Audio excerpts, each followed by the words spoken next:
ஏதுமில்லை வண்ணம் என்று நானும் பாடினேன். நீ ஏழு வண்ண வானவில்லா என்ன மாத்துன.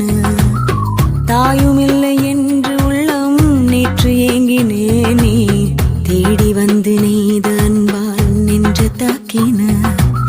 கத்தியின்றி ரத்தமின்றி காயப்பட்டவள் உன் கண்கள் செய்த வைத்தியத்தால் நன்மை அடைகிறேன். மிச்சமின்றி மீதமின்றி சேதப்பட்டவள் உன் நிழல் கொடுத்த தைரியத்தால் உண்மை அறிகிறேன்.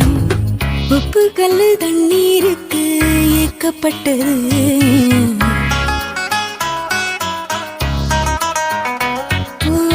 ஒத்த சொல்லு புத்திக்குள்ள மாட்டிக்கிட்டது.